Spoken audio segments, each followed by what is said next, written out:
A bill that would allow Nevada to get into the interstate online gambling business is sailing through the State House. The Assembly Judiciary Committee approved Assembly Bill 114 unanimously today after hearing testimony at a joint meeting. Republican Governor Brian Sandoval spoke before the committee and urged a speedy passage. A similar internet gambling bill is pending in New Jersey, and Sandoval stressed the importance of passing legislation in Nevada first. He resolved a disagreement with the bill's sponsor over the licensing fee the state will charge, settling at $500,000. Representative Stephen Horsford introduced his first piece of legislation, H.R. 696, a bill to promote economic development and wilderness protection in Urington, Nevada. The legislation will allow the city of Urington to partner with Nevada Copper to develop roughly 12,500 acres of land surrounding the Pumpkin Hollow project site, which is already creating jobs in Nevada. The Pumpkin Hollow project is estimated to create 800 mining jobs and 500 construction jobs. The land conveyed by this bill will also be used for industrial, recreation, and infrastructure purposes that will create desperately needed jobs and economic development for Urington.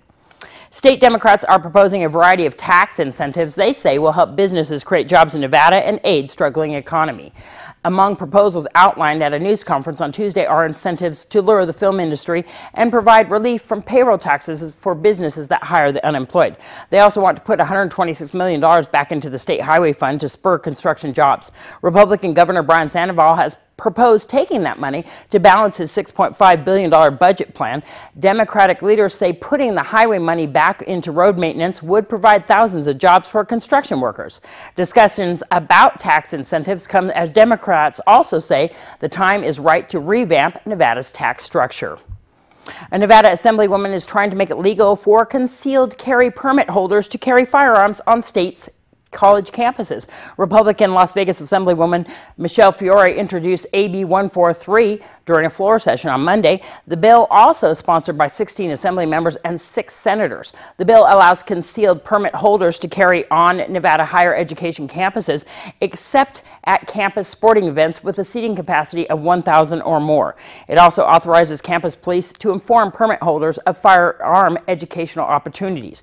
Fiore says students should be able to protect themselves and keep their Second Amendment rights regardless of where they are. She adds that students taking night classes can be at risk because of inadequate number of security guards.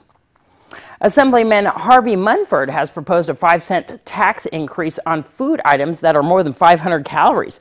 Munford says he's trying to fight against obesity of young people and is also hoping families will think twice about the frequency of going to fast food restaurants.